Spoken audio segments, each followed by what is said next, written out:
यीशु मसीह के नाम से सबको जय मसीह की। आज का वचन है मरकुस रचित सुसमाचार, उसका 4 अध्याय 29 वचन। परंतु जब दाना पक जाता है तब वह तुरंत हंसिया लगाता है, क्योंकि कटनी आ पहुंची है। मेरे प्रियो, यहाँ पर हम बीते हुए कई दिनों से प्रभु यीशु मसीह का प्रचार को, जो संदेश प्रभु यीशु मसीह देता है, उस संदेश को हम देखते हुए आ रहे हैं। उस संदेश में से वचनों को देखते हुए आ रहे हैं। आज के दिन में ये दान जो है कैसे उगता है, उसका मीनिंग क्या है, उस विषय के बारे में हम देखने वाले हैं।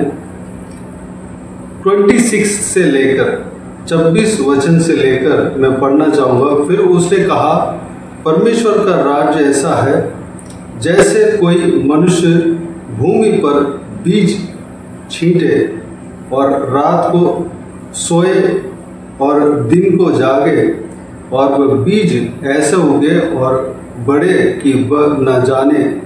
पृथ्वी आप से आप फल लाती है, पहले अंकुर, तब बाल, और तब बालों में तैयार दाना। परंतु जब दाना पक जाता है तब वह तुरंत हंसिया लगाता है, क्योंकि कटनी आ पहुंची है। मेरे प्रियो, यहाँ पर बीज बोने वालों का प्रोसेस को बताकर परमेश्वर जो है एक इंसान का जीवन किस तरह रहता है, उस विषय के बारे में लोगों को समझा दिया।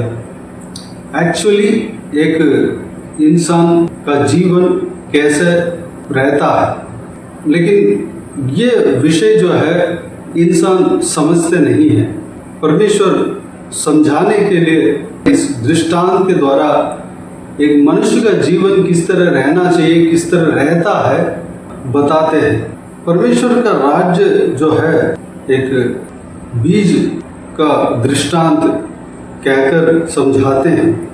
जब परमेश्वर का राज्य किसी मनुष्य के अंदर बोया जाता है तो वो राज्य जो है वह अपने आप उगता है, बढ़ता है, वह फल लाता है। परमेश्वर का राज्य एक इंसान के अंदर बोया जाता है और वो फल लाता है, वह बढ़ता है, अंकुर होता है, तब बाल होता है, बालों में से दाना तैयार होता है। वो दाना जो है बढ़ने के बाद, तैयार होने के बाद कटनी आ पहुंचती है। मेरे प्रियो, हमारे अंदर परमेश्वर का राज्य बोए गए हैं, परमेश्वर के वचनों को बोया गया है। वह वचन जो है बढ़ता है। हम परमेश्वर के राज्य के अंदर आते हैं। एक भूमि जो खाली भूमि है, उसमें परमेश्वर का वचन सुसमाचार बोया गया है, बोया जाता है, और वह वचन जो है, परमेश्वर का राज्य जो है, वह धीरे धीरे बढ़ता जाता है। वह पता नहीं चलता वो कैसे बढ़ता है, वह अपने बढ़ता जाता है। और हम जो है उस वचन के द्वारा, वो वचन जो है हमारा हृदय में, हमारा जीवन में काम करने लगता है, और हम उस वचन का दीन होते हैं, यानी कि परमेश्वर के राज्य का दीन होते हैं, और हम फल लाते हैं। वो फल जो है वो बढ़ता जाता है। वो जो है परमेश्वर का राज्य जिस तरह अंकुर, बाल और बालों में तैयार दाना, इस तरह वह बढ़ता जाता है। आखिरी में वह कटनी के लिए तैयार हो जाता है, पहुंचती है, यानी कि न्याय के दिन में हम पहुंचते हैं। अगर अच्छा दाना है तो परमेश्वर के काम के लिए अलग किए जाते हैं। मेरे प्रियो, ये जो है एक मनुष्य के अंदर होता है, होना चाहिए। हमें जो है हमारे अंदर परमेश्वर के राज्य को बोया गया है, तो हम बढ़ता जा रहे हैं, परमेश्वर के राज्य के दीन हो रहे हैं। वो परमेश्वर के राज्य जो है वह अपने आप काम कर रहा है, वह अपना काम को करेगा। फल लाएगा, अंकुर लाएगा, बाल और बालों में तैयार दाना भी उसमें आएगा और हम जो है उस फल के साथ न्याय के दिन में जाएंगे। मेरे प्रियो, बात यह है कि परमेश्वर का राज्य को किसी मनुष्य के अंदर बोना चाहिए। हमारे अंदर बोया गया है, इसलिए हम जो है परमेश्वर के लिए अलग किए जा रहे हैं। हमारे अंदर परमेश्वर के राज्य बोया जाने की वजह से परमेश्वर के राज्य, परमेश्वर के वचन हमारे अंदर काम करके हम एक परमेश्वर के लिए प्रयोजन बनने का लायक बन जाते हैं। अगर हमारे अंदर परमेश्वर के राज्य को नहीं बोया गया तो हम जो है परमेश्वर के लिए एक अलग नहीं किए जाएंगे, हम जो है व्यर्थ हो जाएंगे। हम जिस तरह भूसे को आग में जलाया जाता है, उस तरह भूसे की तरह हमें आग में डाल दिए जाएंगे। हमें परमेश्वर के लिए इस्तेमाल होने वाला व्यक्ति बनना चाहिए। दूसरी बात, इस वचन के मुताबिक हर मनुष्य के अंदर परमेश्वर के राज्य जो है बोया जाना चाहिए, वचन बोया जाना चाहिए। हम बो देते हैं तो वह अपने आप काम करने लगेंगे। हमारा काम है बोना। परमेश्वर के चेलों को, प्रभु यीशु मसीह अपने चेलों को सुसमाचार सुनाने के लिए कहा। वो जाके जगह जगह पर जाकर लोगों को सुसमाचार सुना रहे थे। वह सुसमाचार हर एक का हृदय में जाकर काम करने लगा। लोग जो है उद्धार पाने लगे, परमेश्वर के लिए अलग होने लगे। उनका हृदय में वो सुसमाचार, वो परमेश्वर के राज्य जो बोया गया है वो बढ़ने लगा, अपने आप बढ़ने लगा। उस बात को कौन करता है, कौन बढ़ाता है? परमेश्वर ही बढ़ाता है। हमारा काम है बोना। हमारे हम जो है परमेश्वर के चेले हैं। हमें परमेश्वर बताया है कि जगह जगह जाकर सुसमाचार सुनाओ, परमेश्वर के वचन को बो। अगर हम किसी मनुष्य के अंदर सुसमाचार को बो देते हैं, परमेश्वर के राज्य को हम बो देते हैं, तो वह अपने आप फल, अपने आप उनके अंदर काम करने लगता है, बढ़ने लगता है। उस प्रोसेस को परमेश्वर करता है और वह फल लाता है। पहले अंकुर निकलता है, उसके बाद बाल निकलता है, बालों में दाना तैयार होता है।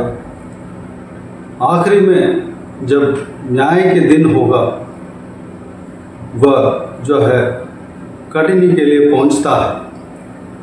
काटे जाते हैं और जो है वो दान जो है परमेश्वर के काम के लिए अलग किए जाते हैं। मेरे प्रियो, एक मनुष्य के अंदर ये प्रोसेस होता है। शुरुआत कहाँ से होता है? बोया जाना। कोई मनुष्य जो है परमेश्वर के राज्य के अधीन नहीं है, परमेश्वर के राज्य से अलग है, हटकर है, तो उसके अंदर परमेश्वर के राज्य बोया जाना चाहिए। वह अपने आप काम करेगा, परमेश्वर उस काम को करेंगे।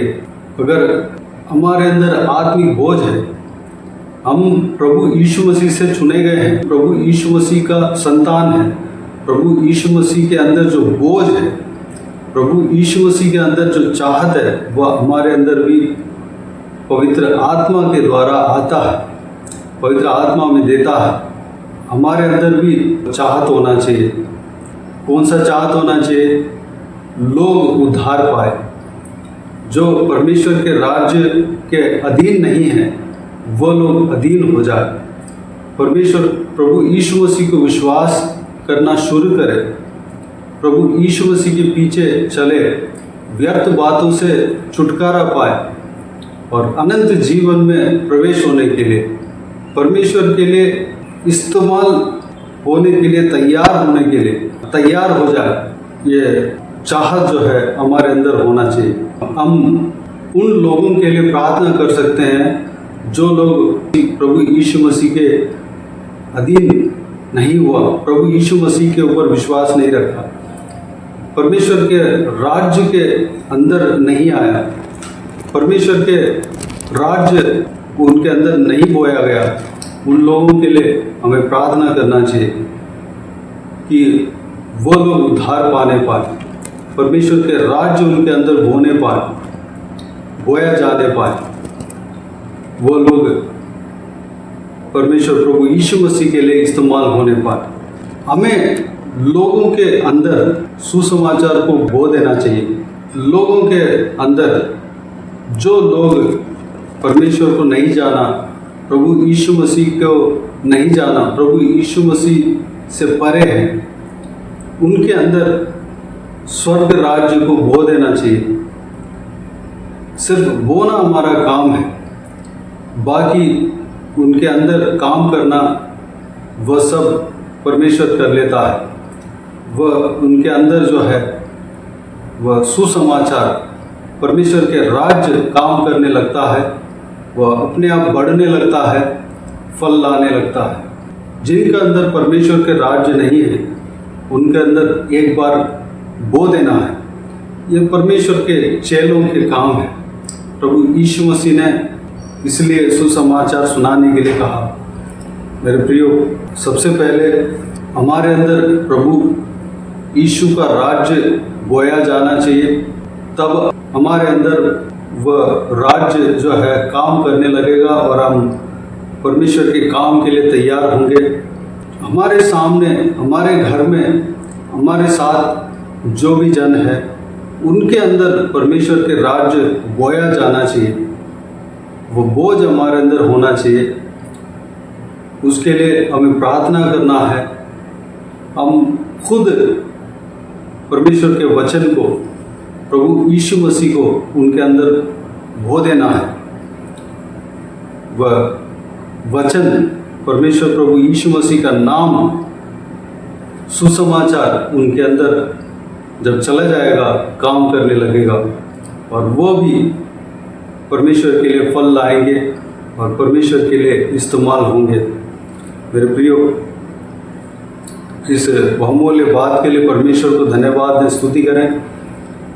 परमेश्वर के इस राज्य का स्थापना के लिए हम भी काम करें। काम करने के लिए अपने आप को परमेश्वर के हाथों में सौंपें और परमेश्वर हमें बहुतायत से इस्तेमाल करेगा। आइए हम प्रार्थना में जाएं। प्यारे पिता, दयालु परमेश्वर, आपको धन्यवाद देता हूँ। आपके इस बहुमूल्य वचन के लिए आपको धन्यवाद देता हूँ। परमेश्वर, एक इंसान के अंदर कैसे प्रोसेस होता है, आप बीज के द्वारा, इस दृष्टांत के द्वारा हमें समझाया। आपको धन्यवाद देता हूँ। परमेश्वर, हमारे अंदर आपके राज्य बोया गया, वह राज्य जो है अपने आप बढ़ने लगता है, फल लाने लगता है, उसमें अंकुर निकलता है, उसमें बाल निकलता है, बालों में दाना निकलता है, वह दाना आखिरी में कटनी के लिए जाता है, हंसुआ उसमें लगाते हैं और वो दाना जो है आपके काम के लिए परमेश्वर अलग किया जाता है। पिताजी, अगर इस वीडियो को देखने वालों में से किसी के अंदर परमेश्वर का राज्य बोया नहीं गया, परमेश्वर इस वीडियो को जो देख रहे हैं, परमेश्वर आज के दिन में उनके अंदर काम करना, परमेश्वर उनके अंदर परमेश्वर के राज्य, आपके राज्य परमेश्वर काम करने पाए। हालेलुया। मैं बोलता हूँ प्रभु यीशु मसीह के नाम से पिता, हर एक जनों के हृदय में आपके नाम को बोलता हूँ। ये जो वचन जो भी सुनता है परमेश्वर, सारे जन आपके काम के लिए तैयार होने पाए पिता, अनुग्रह देना। परमेश्वर, हमारे अंदर आत्मिक बोझ होने पाए परमेश्वर, जो आपके अंदर है पिता, लोग उद्धार पाने का बोझ, लोगों के अंदर आपके राज्य को होने का बोझ, परमेश्वर लोग उद्धार पाने के लिए जो आपके अंदर बोझ है हमारे अंदर होने पाए परमेश्वर, अनुग्रह देना। सारा बोझ होने पाए, अनुग्रह देना पिता। दूसरों के जो लोग परमेश्वर आपसे दूर हैं, जिनके अंदर आपके राज्य बोया नहीं गया, उनके लिए हम प्रार्थना करने पाएँ। परमेश्वर, हम उनके अंदर आपके राज्य को बोने पाएँ, आपके वचन को बोने पाएँ, आपके नाम को बोने पाएँ, सुसमाचार को बोने पाएँ। परमेश्वर हालेलुया, वो वचन, वह आपके राज्य जो है, जब बोया जाता है उनके अंदर काम करने लगता है और वो बढ़ने लगता है, वो फल लाने लगता है, दान उगता है। परमेश्वर, दान निकल आता है और वह इंसान भी आपके लिए अलग किए जाएंगे, इस्तेमाल होंगे। पिता, धन्यवाद देता हूँ परमेश्वर, हर एक जनों के जीवन में परमेश्वर आप कार्य करेंगे। पिता, धन्यवाद देता हूँ, हमें इस्तेमाल करना, आपके राज्य बोया जाने के लिए हमें इस्तेमाल करना। परमेश्वर धन्यवाद, इस वीडियो को देखने वाले हर एक जनों को इस्तेमाल करना। पिता, धन्यवाद देता हूँ परमेश्वर, सारा जन उद्धार पाने पाए, जो कोई भी जन आपके नाम के नहीं सुना हो, हर एक जन सुनने पाए, जिनके अंदर स्वर्ग राज्य बोया नहीं गया है, परमेश्वर के राज्य बोया नहीं गया है, उनके अंदर परमेश्वर के राज्य बोया जाने पाए। परमेश्वर, हमारे आसपास जितने भी जन हैं, सबके अंदर आपके राज्य को बोना पिता, बोया जाने पाए, अनुग्रह देना, हमें इस्तेमाल करना। सारा दुआ प्रार्थना को सुना, ग्रहण किया, धन्यवाद देता हूँ। हर एक व्यूअर्स का जीवन में कार्य करना, किसी को भी कोई भी कमी घटी ना होने देना, भरपूर आशीष देना। कोई भी जन बीमार हो, उनको आपके हाथों में सौंपता हूँ, उन्हें छूना, चंगा करना, प्रभु यीशु मसीह के नाम से चंगा होने पाए। अगर किसी को भी दुख हो, तकलीफ हो, सारा दुख तकलीफ को दूर करना, परेशानी को दूर करना, आंसू को पोंछना, जिनको जो कुछ भी प्रार्थना का विषय हो, सारा प्रार्थना का विषय का उत्तर देना। महिलाओं को आपके हाथों में सौंपता हूँ, छोटे बच्चों को आपके हाथों में सौंपता हूँ, बुजुर्ग व्यक्तियों को आपके हाथों में सौंपता हूँ। इस वीडियो को देखने वाले हर एक जनों के परिवार को आपके हाथों में सौंपता हूँ। सभी को सुरक्षित रखना, आपके लहू से छिपाना, बुराई से बचाना, दुष्ट मनुष्य से बचाना, दुष्ट लोगों से बचाना। परमेश्वर, जो कोई भी जन ट्रैवल कर रहे हैं, सबको सुरक्षित रखना पिता, सही सलामत जाने के लिए, आने के लिए, जिस काम के लिए जा रहे हैं, परमेश्वर उस काम को सही ढंग से करके आने के लिए अनुग्रह देना, मदद करना, सफलता देना। परमेश्वर, जो कोई भी जन जो कुछ भी काम कर रहे हो, सारा कामों में सफलता देना, आशीष देना, उन्नति देना। चाहे नौकरी कर रहे हो, पढ़ाई कर रहे हो, बिजनेस कर रहे हो, चाहे घर का काम कर रहे हो, सारा कामों में आशीष देना पिता, उन्नति देना, सफलता देना। परमेश्वर धन्यवाद, जिनको कमाई नहीं है, कमाई होने पाए। परमेश्वर, जिनको नौकरी नहीं है, नौकरी मिलने पाए। पिता, धन्यवाद, हालेलुया। सारा दुआ प्रार्थना को सुना, ग्रहण किया, धन्यवाद देता हूँ परमेश्वर। जिनको शादी नहीं हुआ, शादी होने पाए, अनुग्रह देना। बाकी सारे बातों को आपके हाथों में सौंपता हूँ। सारा आदर, महिमा, जलाल आपको मिलते रहे। सारा दुआ प्रार्थना को प्रभु यीशु मसीह के नाम से मांगता हूँ, सुन और ग्रहण कर। आमीन, आमीन। प्रभु यीशु मसीह के नाम से प्रभु यीशु मसीह का आशीष और अनुग्रह हम सभी के ऊपर बने रहे। आमीन, आमीन। मेरे प्रिय, इस चैनल को सब्सक्राइब करें और शेयर करें। अगर किसी को भी प्रार्थना का विषय हो तो डिस्क्रिप्शन में दिए हुए नंबर पर कॉल करके प्रार्थना करा सकते हैं, हम आपके लिए प्रार्थना करेंगे। अब अपने व्यक्तिगत प्रार्थना में हमारे लिए प्रार्थना कीजिए, इस सेवकाई के लिए, इस सेवकाई का उन्नति के लिए, इस सेवकाई में जुड़े हुए हर एक जन के लिए, हर एक आत्मिक उन्नति के लिए, तरक्की के लिए, आत्मिक आशीष के लिए, संसारिक आशीष के लिए, पारिवारिक आशीष के लिए प्रार्थना करें। प्रभु यीशु आप सबको आशीष दे। इस सेवकाई के द्वारा परमेश्वर आपके जीवन में कार्य किया हो, वो भी हमें बता सकते हैं, ताकि हम सब मिलकर परमेश्वर को धन्यवाद दे सके, महिमा कर सके। प्रभु यीशु आप सबको आशीष दे। आमीन, आमीन।